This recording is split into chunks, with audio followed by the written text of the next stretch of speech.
Ragazzi, buongiorno, parliamo brevemente delle innovazioni tecniche della nuova Tarmac SL8.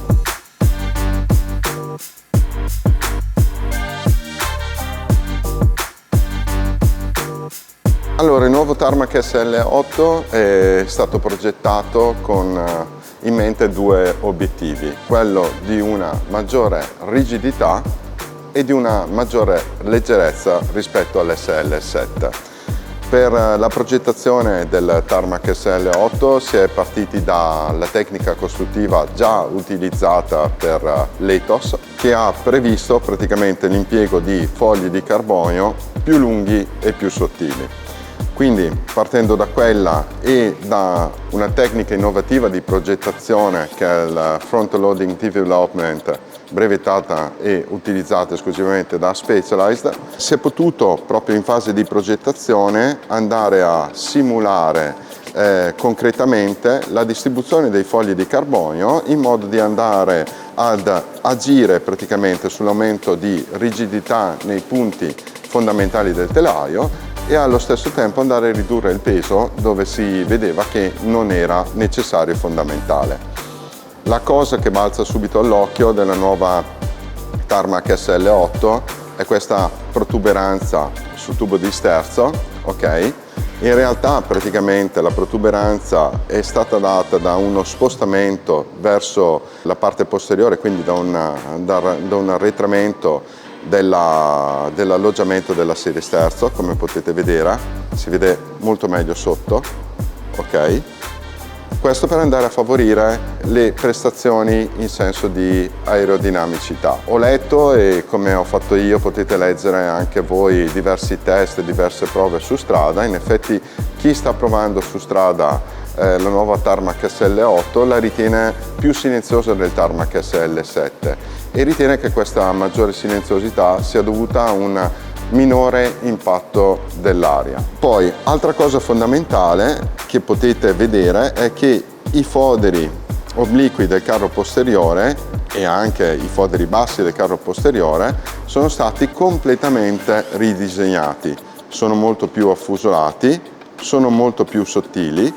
Queste due parti, in particolare i foderi obliqui e bassi del carro posteriore, sono stati oggetto di intervento in termini di peso e di rigidità. Sempre peso e rigidità sono stati punti focali nella progettazione del top tube, in particolare questa parte del top tube che ha una sezione completamente differente rispetto a quella del Tarmac SL7 e infine di questa parte del down tube.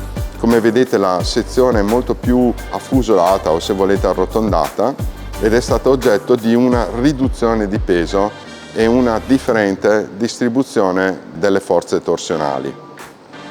L'aerodinamica principalmente dove è stata migliorata?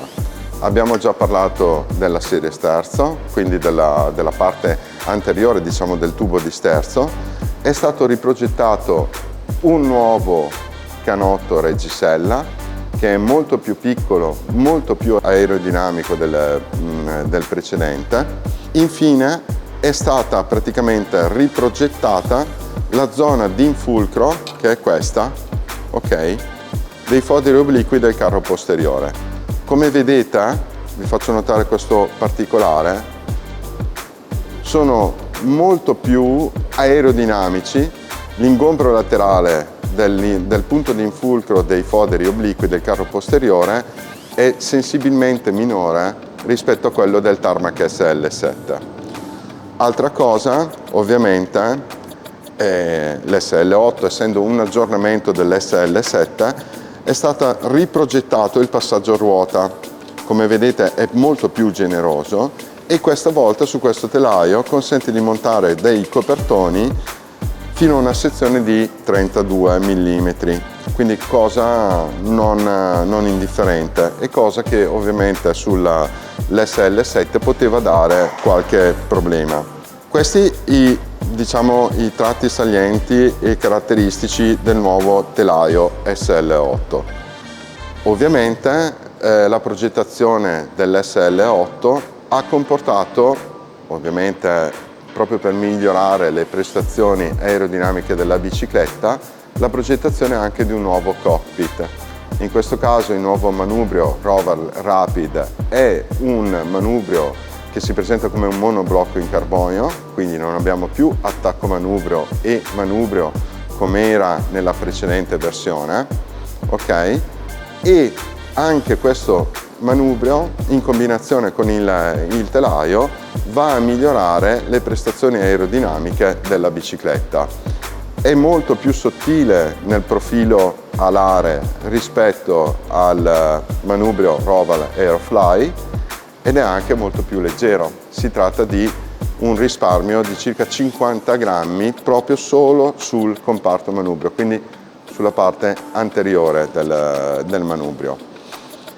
La Tarmac SL8 è rinnovata in tutta la gamma e la cosa che balza subito all'occhio guardando il catalogo Specialized è che quest'anno la Tarmac SL8 nella versione Expert, ok, pesa tanto quanto la vecchia Tarmac SL7 nella versione S-Work.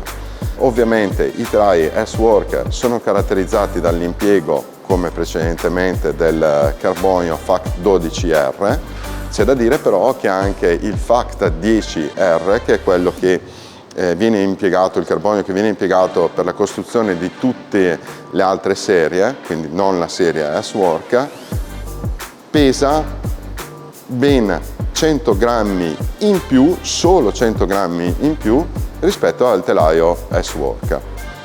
Quindi, che dire, è una vera innovazione rispetto al Tarmac SL7? Di sicuro lo è, in termini di peso, in termini di migliorata aerodinamica e come facevo riferimento alle vari test di guida che potete andare a trovare su internet, chi la sta provando dice che è una bicicletta ancora più facile rispetto al Tarmac SL7 e ancora più confortevole. Quindi una bicicletta sicuramente sia per il pro, ok, che saprà sfruttarla al massimo in tutte le sue nuove features, ma anche molto più user friendly, quindi molto più gentile e buona anche per l'utilizzo dell'amatore appassionato. Concludo dicendo che ovviamente nel nostro negozio potete vedere l'intera gamma, tutti gli allestimenti e potete scoprire anche una cosa non di poco conto, ovvero che Specialized ha attuato un calmieramento dei prezzi verso il basso e prezzi che sono leggermente inferiori rispetto al catalogo precedente, quindi quello in cui erano presenti ancora le Tarmac SL7 e allestimenti che sono notevolmente migliorati. Questo è tutto, spero che sia stata esaudiente questa breve descrizione, vi rimando alla prossima. Ciao!